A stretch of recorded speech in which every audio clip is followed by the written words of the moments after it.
today's episode, we're diving deep into uncovering hidden growth opportunities in your business.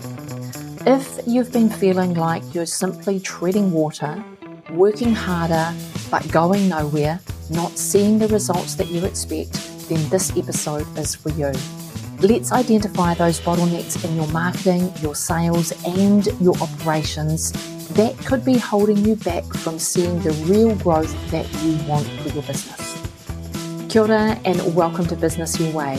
I'm your host, Sandra Julian, a certified business coach with over 2 decades of experience building and scaling businesses. Over the years, I've learned that there's no one-size-fits-all approach to success. What matters is finding the approach that works for you. And this podcast is all about helping you scale your service business with strategies that align with your soul and your values. Forget the hustle culture. Here, it's all about sustainable, soul-aligned growth. Join me in each episode for insights and actionable steps that will work for you.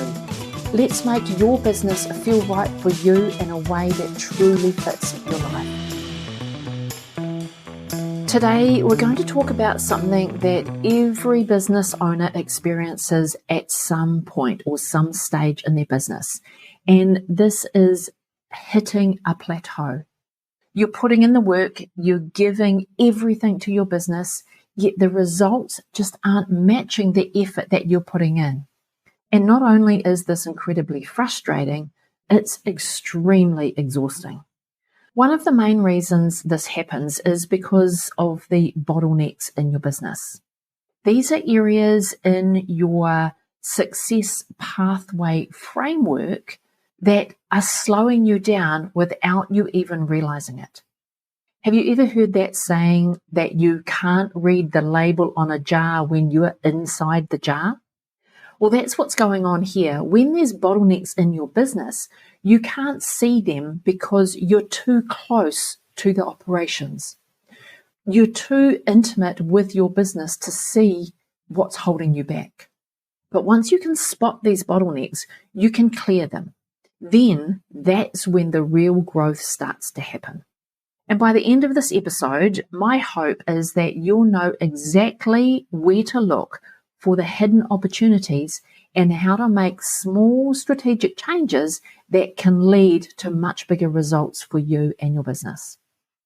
So let's take a look at the 3 key areas within your success pathway framework where bottlenecks are most likely to occur. And that's in your marketing, your sales, and your operations. So one of the first places to look for bottlenecks is your marketing. And maybe start by asking yourself, are you attracting the right leads?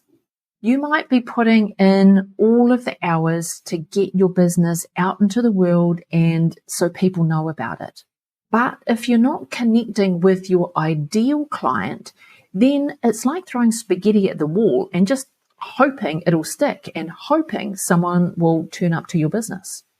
The key here is to streamline your marketing efforts so that every action that you take is very intentional and targeted. But before you even start thinking about tweaking your messaging or adjusting the marketing channels that you're using to get your message out into the world, let's take a step back. And I want you to ask yourself this question. Do you know exactly who your ideal client is? Can you describe them in detail?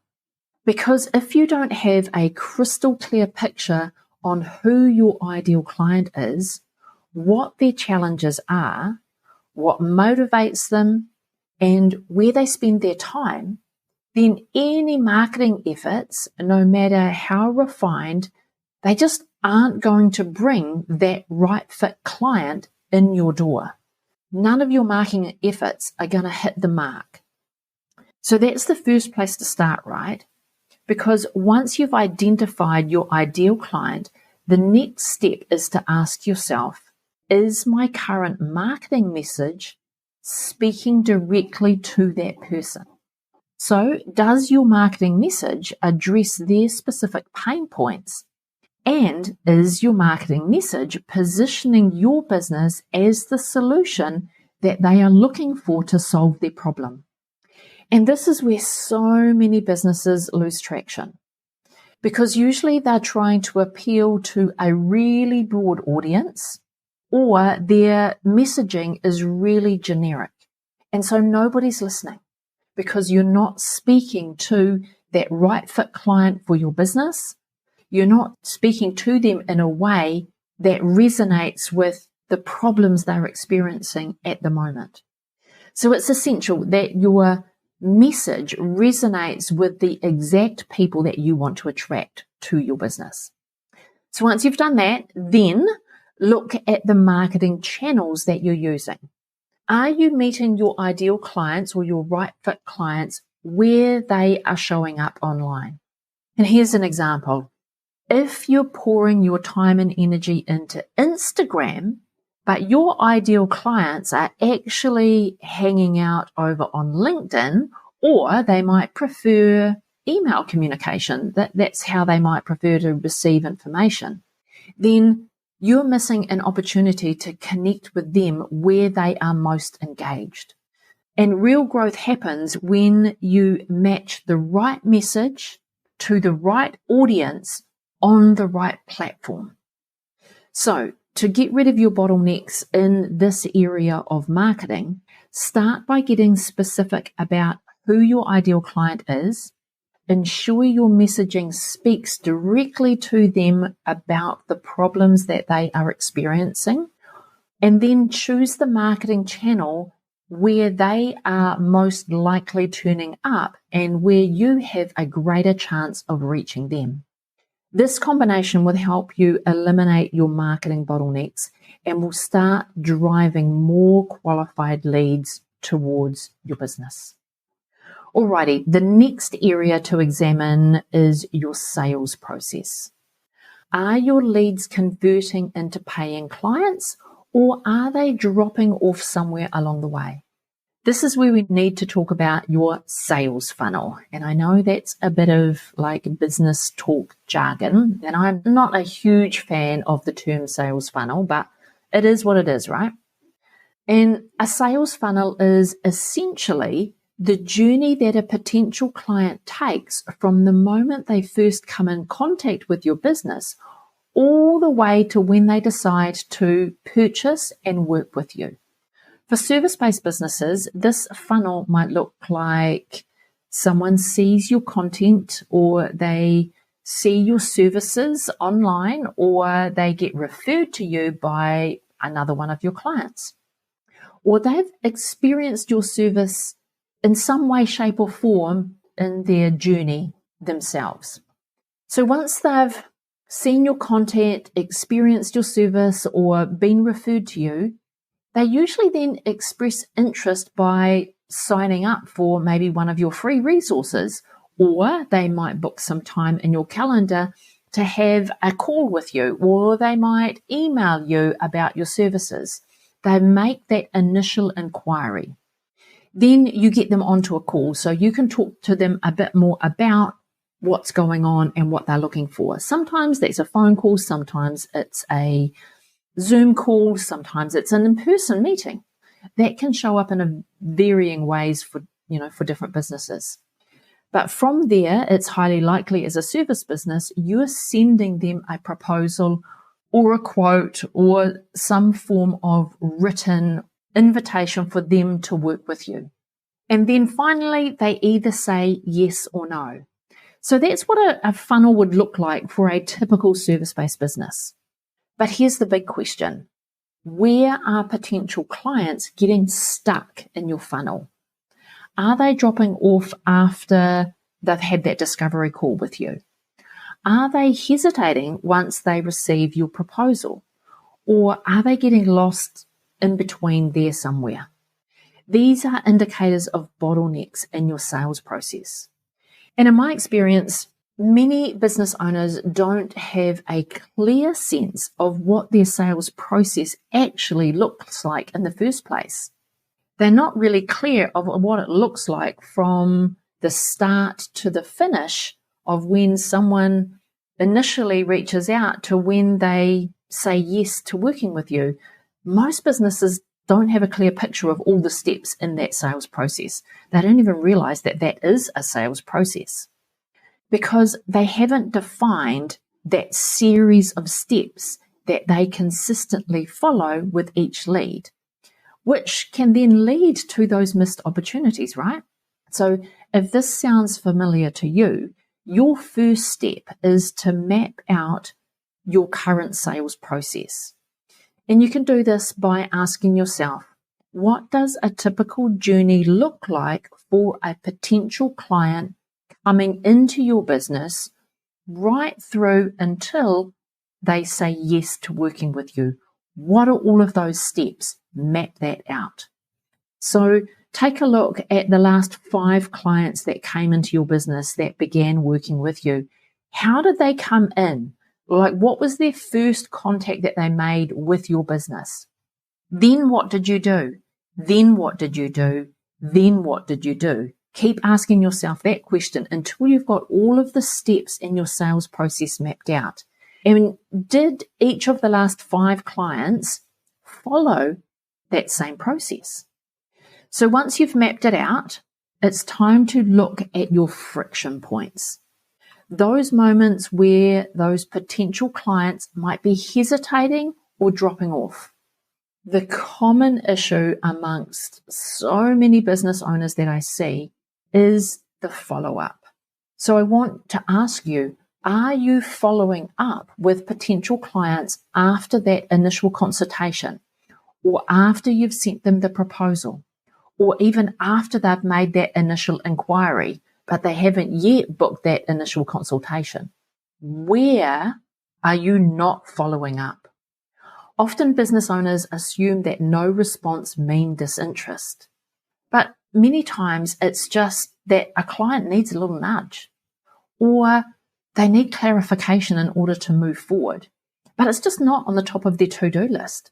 So then it just falls by the wayside. They never have their problem fixed. They never get back to it. But if you just did that follow-up, that one follow-up, and just prompted them, they would then keep moving through your sales funnel. So a simple follow-up can make a huge difference. So don't take that assumption that if they didn't come back to you, they're not interested, because they probably are. They've just got 101 other things going on in their day that it's just fallen off the to-do list. So if you want that piece of business and you want to grow your business, a simple thing to do is implement a follow-up strategy. Another area where sales bottlenecks happen is it's with how you present your services. So ask yourself, is your service package clear? Does it solve an urgent problem that your potential client has? If the value isn't immediately obvious, or there's confusion about pricing or what they get when they work with you, you're creating this unnecessary friction point in their decision-making process. And that's the piece that we want to eliminate. We want their decision to be an easy yes. But if we're not making our deliverables and our pricing really clear and really easy to understand, then that's on us to fix. So if your proposal is overly complicated, or the pricing is unclear, or how you've structured your pricing is unclear, that can stop a client in their tracks. And it can lead them to delay their decision because they're confused or they're unsure. And no one likes making a decision, because if they're unclear or unsure, but they know they need it, then they hesitate about making the yes because they're unclear. But they don't want to say no either because they know they need it. So your job as a business owner is to clear the bottlenecks from your sales process and make the decision to work with you an easy yes. An easy way to start addressing the bottlenecks in your sales process is to do a simple audit. Look at each stage of your funnel and ask yourself, where do potential clients seem to hesitate or drop off? Is it after the discovery call? Is it once they receive the proposal? Identify these drop-off points and then you will know exactly where the bottlenecks are and how to remove them. So this might look like streamlining your proposals. So how can you improve your proposals so they are easier to read, they're more streamlined, they're easier to understand, and once they've read your proposal, their only decision is a heck yes. So the next thing you can do to simplify your sales process is to create a follow-up strategy. And that will help you stay on top of those potential clients. So you'll know when you need to follow up with them, what that next point of contact is. Or it might mean tweaking how you present your offer to make sure it's clear and compelling. So that might look different for every business because there's no rule that says that you have to prepare your proposal and send it off to them and let them read it at their own leisure. Once you've prepared your proposal, you could actually book in a meeting with them and present your proposal to them and then get their questions in real time so you can overcome any objections that they have. So again, there's no right way or wrong way to create your sales process. There's just the way that works for you and that works for your business, that makes sense for what you do in your business and how you want to work with your clients. But the key here is making gradual adjustments that remove the friction and make it easier for your potential clients to say yes and become clients. Finally, let's talk about operations. A bottleneck in your day-to-day operations can be the difference between taking on more clients and you hitting a brick wall. Are your processes in your business streamlined, or are you juggling all the things manually? As service providers, we often fall into this trap of thinking that we need to do everything ourselves. But when your business relies heavily on manual tasks and manual systems, you're not only wasting your valuable time, but you're also capping your growth potential in your business. And you're capping your profit margins because the more time you spend on manual tasks and doing things manually, even if you have a team, the more time is needed to deliver a job, which then reduces your profit margins. So let me give you an example to really demonstrate my point. One of my clients was spending nearly 30% of her time on tasks that could have been easily automated. She was manually tracking her team's progress with projects, managing all of her client communications through email, and keeping up with all the deadlines in a spreadsheet. It was taking hours out of her week, and it wasn't scalable. So when we took a look and we stepped back and we examined her operations, it became really clear that these manual tasks were creating a bottleneck. So we implemented a project management system that allowed her to manage her workflows more efficiently with her team. That tool then automated the task assignments for her team. It tracked progress in real time and it became a centralized hub for all her client communications. And the result from that being that she saved hours every week. She freed up herself from all of the small tasks that were weighing her down, and she was able to delegate more to her team and increase her capacity by 20%. But that's not all. You know, when you see change like this happen, you can also see that there is a lot less overwhelm for the business owner. There's a lot less weight on the shoulders. And that's how she felt. She felt like a whole weight had been lifted from her and Her business was now starting to feel much easier than it had in a long time. So let's bring this back to your business. If you're constantly juggling manual tasks, let's take some time, and I want you to ask yourself this question. Which of these tasks that you are doing every day can be automated, delegated, or systematized? So think about the repetitive tasks that eat up your time, like maybe scheduling of appointments, managing the client follow-ups, or tracking your progress on projects, or following up with your team. How are they doing? Are they progressing their tasks? If any of these things are repetitive in your day, these are often the first areas where automation or where some better tools can make a real difference for your business. So here are some questions that I want you to ask yourself so that you can get started identifying the bottlenecks in your operations.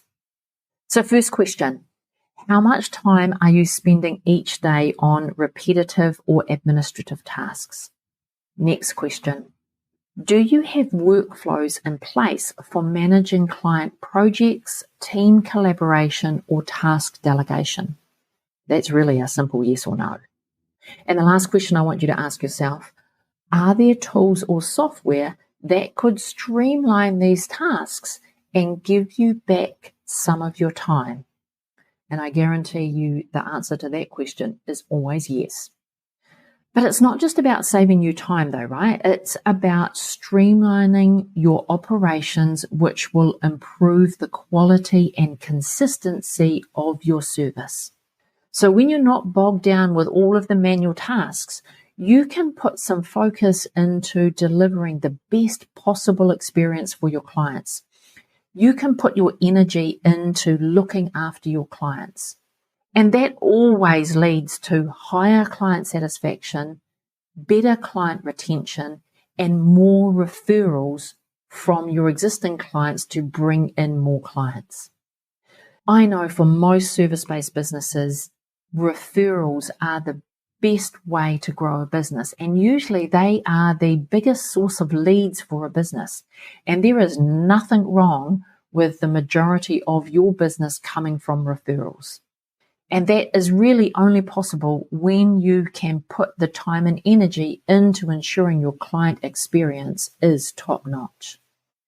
So I want you to start by auditing your current operations. Identify the tasks that are manually being taken care of, that are time-consuming or prone to error even. Then look into tools like project management systems, CRM software, or automation platforms that can help you streamline these processes. The options available to you in today's day and age is just endless.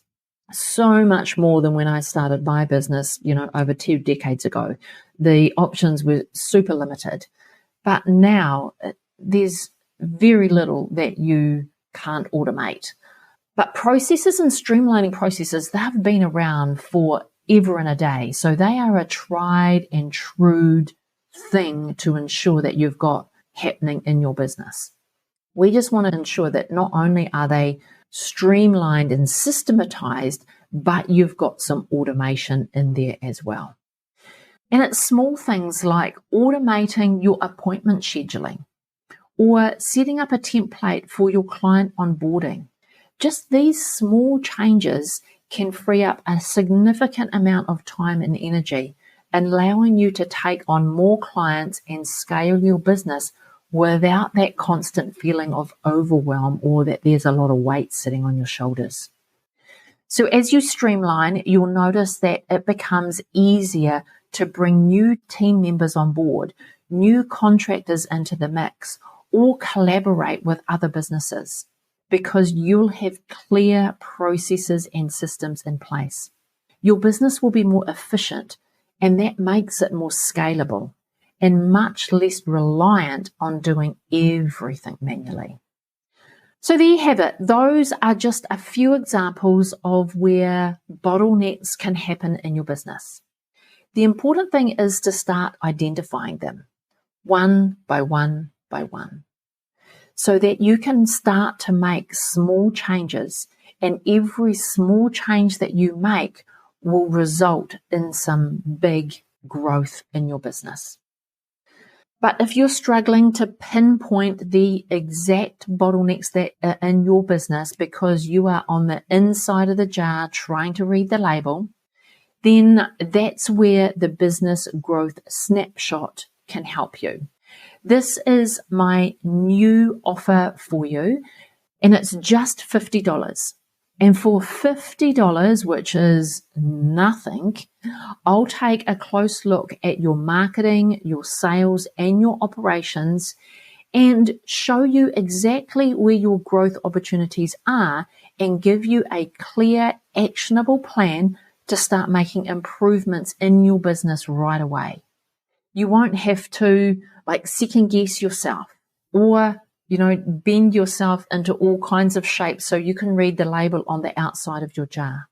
So if you want my help for just $50, then head on over to sandrajulian.co/snapshot and grab your business growth snapshot today. Normally, this offer is priced at $97, but given that it is a brand new offer for me, I am reducing the price down to $50 through to the end of October. So go get it, $50. Let me help you identify the bottlenecks in your business so you can start working through a plan to eliminate them from your business so you can start getting some growth and some scalable growth into your business. Alrighty, let's do a quick recap. Today, we talked about identifying bottlenecks in 3 critical areas of your business: marketing, sales, and operations.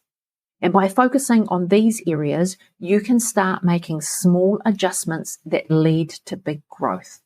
Whether it's refining your marketing strategy, simplifying your sales process, or automating your operations, these changes will help you get unstuck. They'll help you clear your bottlenecks. And by focusing on these areas, you can make small but mighty changes that unlock the growth and that will help you run your business a lot more smoothly than what is potentially happening right now. Alrighty, my friend, before you go today, I want to thank you for joining me on Business Your Way and sticking with me all the way to the end. You'll find all of the links from today's episode in the show notes. But if you found this episode helpful, make sure that you hit that subscribe button so you don't miss future episodes.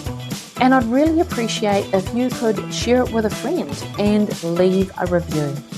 Your reviews help others discover the show.